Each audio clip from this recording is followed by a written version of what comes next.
വരെയുള്ള വാക്യങ്ങൾ ഉദ്ധരണി ആയതുകൊണ്ട് ഞാൻ വിടുകയാണ്. കാരണം അത് പഴയ നിയമപ്രവചനത്തിൽ ഉദ്ധരണിയാണ്.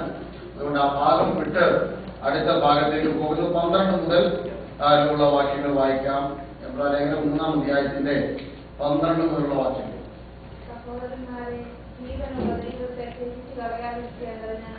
അവിശ്വാസമുള്ള ദുഷ്ടഹൃദയങ്ങളിൽ ആർക്കും ഉണ്ടാകാതെ നോക്കുകയും നിങ്ങൾ ആരും പാപത്തിൽ കഠിനപ്പെടാതിരിക്കേണ്ടതിന് പിന്നെ എന്ന് പറയുന്നിടത്തോളം നാൾത്തോറും അന്യോന്യം പ്രബോധിച്ചു കൊള്ളുകയും. അതിന്റെ 12 മുതലുള്ള വാക്യങ്ങൾ നാം ഇങ്ങനെ വായിച്ചത്. അവിശ്വാസമുള്ളവർ, അതുകൊണ്ട് സഹോദരന്മാരെ, നിങ്ങളിൽ ആരും ദൈവകൃപ വിട്ടുമാറാതിരിക്കേണ്ടതിന് ആർക്കും അവിശ്വാസമുള്ള ഒരു ദുഷ്ടഹൃദയം ഉണ്ടാകരുത്. ഒരു ഹൃദയത്തെ കുറിച്ചുള്ള ഒരു ക്ലാസ് നാം ചിന്തിച്ചാൽ അതൊരാഴ്ച പഠിപ്പിക്കാനുണ്ട്. ഞാൻ അതിലോട്ട് പോകുന്നില്ല. ഇവിടെ പറയുന്ന ഹൃദയത്തിന്റെ പ്രത്യേകത ദുഷ്ടഹൃദയം എന്നാണ്. ദുഷ്ടഹൃദയത്തിനകത്ത് കൊടികുത്തി വാഴുന്ന ഒരു സ്വഭാവമാണ് അവിശ്വാസം. അവിശ്വാസം വ്യാപരിച്ചാൽ ദൈവകൃപ വിട്ട് ആ വ്യക്തി മാറിപ്പോകും. അപ്പോൾ ദൈവകൃപ വിട്ട് മാറിപ്പോകുന്ന അവിശ്വാസമുള്ള ദുഷ്ടഹൃദയം നിങ്ങൾക്ക് ദുഷ്ടഹൃദയം നിങ്ങളിൽ ആർക്കും ഉണ്ടാകാതിരിക്കാൻ എന്ത് ചെയ്യണം? സൂക്ഷിക്കണം.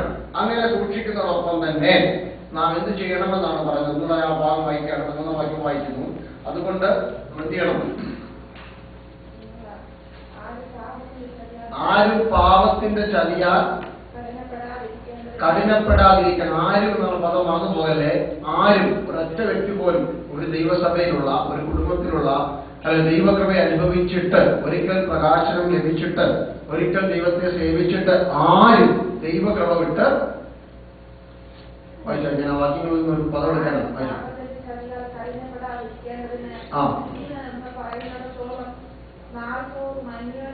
നാൾത്തോറും അന്യോന്യം എന്ത് ചെയ്യണം? അതാണ് വിഷയം. നമ്മൾ ഇന്ന് രാവിലെ ചിന്തിക്കുന്ന വിഷയം അതാണ്.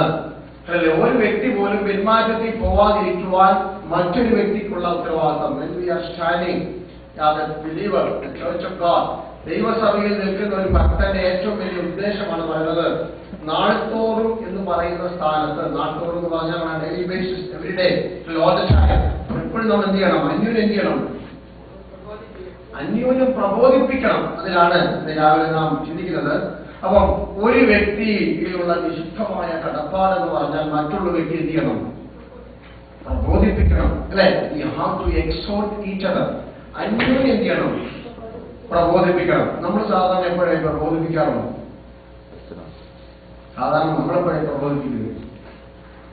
സാക്ഷിന്റെ സമയത്ത് അല്ലെ? ഒരു വാക്യം കിട്ടിയാൽ കഴിഞ്ഞ സന്തോഷിപ്പിച്ച വാക്യം ചിലർ അത് പറഞ്ഞിരിക്കും. ചിലർക്ക് ഒരു ദർശനം ഒരുപാട് വചനം കിട്ടിയാൽ നമ്മൾ എന്ത് ചെയ്യും?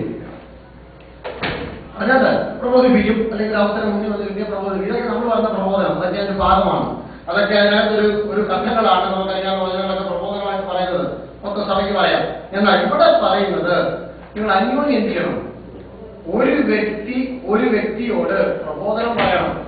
ഒരു വ്യക്തിയുടെ വൈഷമ്യഘട്ടത്തിൽ, പ്രയാസഘട്ടത്തിൽ, ദുഃഖത്തിൽ, ദാരിദ്ര്യത്തിൽ, ഇന്നലൊക്കെ ഇരിക്കുമ്പോൾ മുഖത്ത് നോക്കി പ്രബോധിപ്പിക്കണം.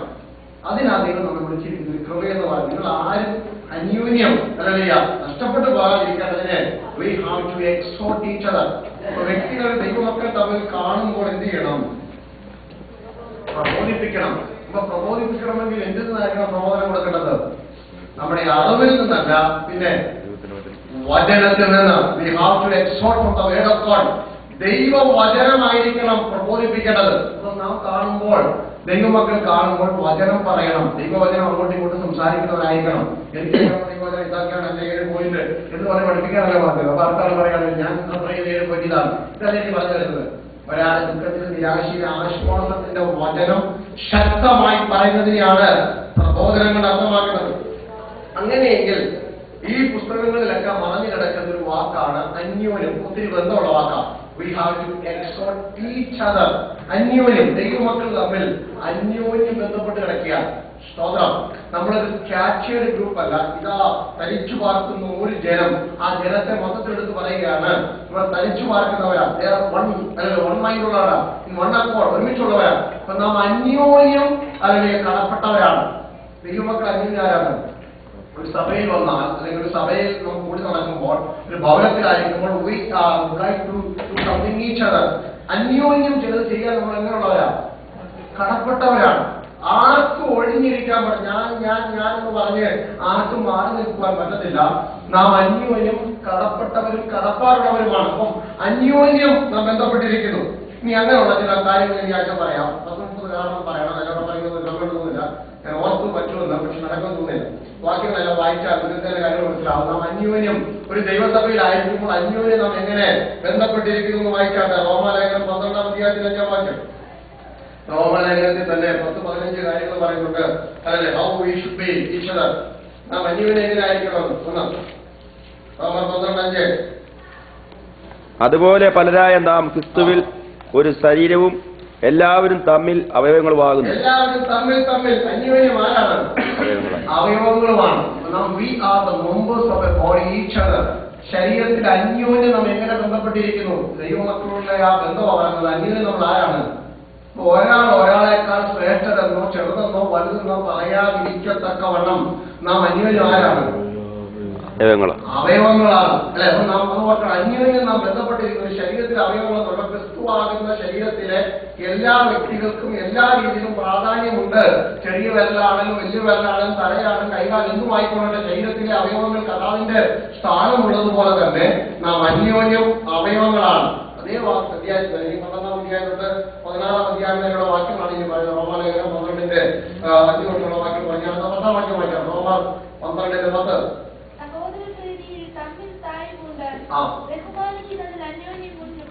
അന്യോന്യം നിങ്ങൾ ബഹുമാനിക്കണം. അതാണ് ചിന്തിക്കുന്ന പദം. അന്യോന്യം പ്രബോധിപ്പിക്കാതെ വസ്തുന്ന. Next we have to esteem or honour each other. നാം അന്യോന്യം എന്ത് ചെയ്യണം? ബഹുമാനിക്കണം. എല്ലാവരും എന്നെ ബഹുമാനിക്കണം എന്ന് പറയുന്നതിനേക്കാൾ കൂടുതൽ വചനം നമ്മെ പഠിപ്പിക്കുന്നത് എന്ത് ചെയ്യണം? നാം അന്യോന്യം കൊച്ചു കുഞ്ഞുകൊണ്ട് പ്രായമുള്ളവരുടെ മാനം കൊടുക്കേണ്ടവർക്ക് എന്ത് ചെയ്യണം? ബഹുമാനം. ഇന്ന ആള് പറഞ്ഞതുകൊണ്ട് അതിന് വിലയില്ല എന്നതല്ല, ഇന്ന വ്യക്തി ആയതുകൊണ്ട് അതിന് വിലയില്ല. കഴിഞ്ഞ നാളുകളിലൊക്കെ ആള് പറഞ്ഞതുകൊണ്ട് വിലയില്ലാത്തതുകൊണ്ട് ഇനിയും പറയുന്നത് എന്തില്ല? ഇന്നാള് പറഞ്ഞല്ലോ. നമ്മൾ പറയുമ്പോൾ അങ്ങനെ പറയുന്നല്ല. ഇവിടെ പറയുമ്പോൾ അന്യോന്യം എന്ത് ചെയ്യണം? അന്യോന്യം ബഹുമാനിക്കണം. We have to esteem each other. അന്യോന്യം ബഹുമാനിക്കണം. ഇനി 12:14. റോമർ 12:14.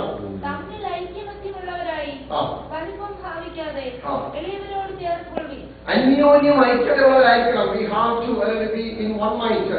നാം അന്യോന്യമുള്ളവരായിരിക്കണം. അഭിപ്രായ വ്യത്യാസം ഉണ്ടായാലും ചെയ്യണം. പറഞ്ഞു തീർക്കണം. അതോടെ തീർക്കണം. അതാണ് അന്യോന്യം ഐക്യമതിയുള്ളവരായിരിക്കണം. നമ്മൾ തമ്മിൽ ഐക്യമതി ഉണ്ടായിരിക്കണം. 11:8. അന്യോന്യം സ്നേഹിക്കുന്നതല്ലാതെ വേറെ ഒന്നിനും ആരോട് ഇരുന്ന് പാടില്ല. കടപ്പാട് പാടുന്നത്. എന്നാൽ അത് അവർ ഇങ്ങോട്ട് ചെയ്തുകൊണ്ട് അടുത്ത പ്രാവശ്യം തിരിച്ച് അങ്ങോട്ട് ചെയ്തില്ലെങ്കിൽ എങ്ങനെ? അങ്ങനെയൊന്നും ദൈവമക്കൾ തമ്മിൽ ഒരു കടപ്പാടുമില്ല. അവൻ എന്നെ വിളിച്ചതുകൊണ്ട് ഞാനും അവരെ വിളിച്ചിരിക്കണം. അവർ വന്ന് കണ്ടതുകൊണ്ട് ഞാനും അവരെ ചെന്ന് കണ്ടിരിക്കണം. ദൈവമക്കളുടെ കടപ്പാട് അന്യോന്യം എന്തിനായിരിക്കണം?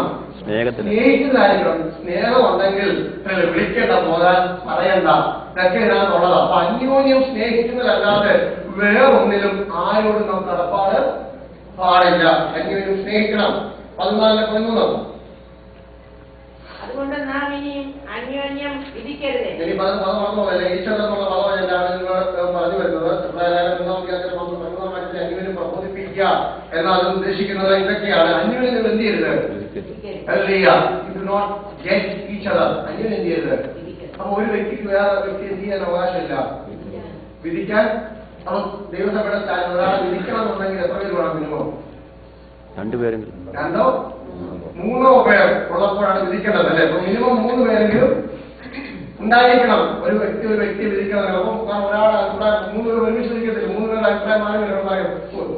ഇങ്ങനൊക്കെ പറയുന്നെങ്കിലും ആളുകൾക്ക് കുഴപ്പമൊന്നും ഇല്ല. അപ്പൊ നമ്മുടെ മറ്റുള്ള അഭിപ്രായത്തിൽ മാറാൻ കാരണമായിട്ടിരിക്കും. എന്റെ വിധി കൊണ്ട് വാങ്ങിയ ഒരാളെ ഇന്ന ആൾ ഇങ്ങനെ പറഞ്ഞുകൊണ്ടിരുന്നു കഴിഞ്ഞാൽ എനിക്ക് അത് മാറത്തില്ല. അതുകൊണ്ട് അന്യോന്യം നമ്മൾ എന്ത് ചെയ്യുന്ന പറയുന്നത്?